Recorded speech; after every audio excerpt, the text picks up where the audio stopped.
শক্তিশালী ঘূর্ণিঝড় টাইফুনের তাণ্ডবে এভাবেই খেলনার মতো ভেসে যাচ্ছে গাড়ি বাড়ি।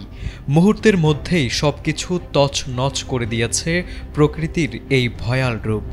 প্রবল বৃষ্টিপাত আর দমকা হাওয়ার আঘাতে ফিলিপাইনের জনজীবন এখন বিপর্যস্ত।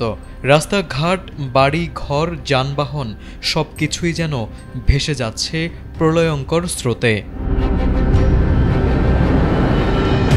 ফিলিপাইনের শক্তিশালী এই ঘূর্ণিঝড়ে এখন পর্যন্ত কমপক্ষে ৬৫ জনের মৃত্যু হয়েছে। আল জাজিরার এক প্রতিবেদনে বলা হয়, সবচেয়ে বেশি ক্ষতিগ্রস্ত হয়েছে দেশটির সেবু প্রদেশের মানুষ। বুধবার সিএনএনের এক প্রতিবেদনে জানানো হয়, ঘূর্ণিঝড়টিকে চলতি বছরের সবচেয়ে ভয়াবহ প্রাকৃতিক দুর্যোগগুলোর একটি হিসেবে চিহ্নিত করেছে দেশটির কর্তৃপক্ষ। স্থানীয় কর্মকর্তাদের বরাত দিয়ে জানা গেছে, সেবু দ্বীপের বিভিন্ন এলাকায় ৪৯ জনের মৃত্যু হয়েছে এবং ২৬ জন এখনও নিখোঁজ।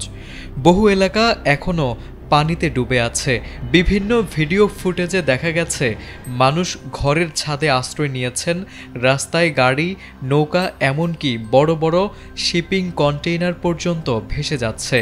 উদ্ধারকর্মীরা নৌকা ও হেলিকপ্টারের সাহায্যে আটকে পড়া মানুষদের উদ্ধার করার চেষ্টা চালিয়ে যাচ্ছেন। সরকারি হিসাব অনুযায়ী নিহতদের মধ্যে ফিলিপাইন বিমান বাহিনীর একটি সামরিক হেলিকপ্টারের ৬ জন ক্রু সদস্য রয়েছেন। বিমান বাহিনী জানিয়েছে, ঘূর্ণিঝড় চলাকালীন সময়ে হেলিকপ্টারটির সঙ্গে যোগাযোগ বিচ্ছিন্ন হয়ে যায়। পরে তল্লাশি অভিযানে ৬টি মৃতদেহ উদ্ধার করা হয়, যেগুলো পাইলট ও ক্রু সদস্যদের বলে ধারণা করা হচ্ছে। এই দুর্ঘটনা দেশ জুড়ে আরও শোকের ছায়া ফেলেছে। ঘূর্ণিঝড়টি মঙ্গলবার ভোরে স্থলভাগে আঘাত হানে এবং কিছুটা দুর্বল হলেও এখনও ঘন্টায় ১৩০ কিলোমিটার বেগে বাতাস বইছে।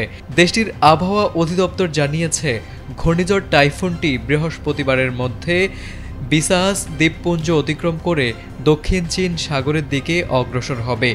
ইতোমধ্যে সরকার উদ্ধার ও ত্রাণ কার্যক্রম জোরদার করেছে এবং ক্ষতিগ্রস্ত এলাকাগুলোতে জরুরি সহায়তা পৌঁছে দিচ্ছে। তারেক আজিজ, এটিএন বাংলা।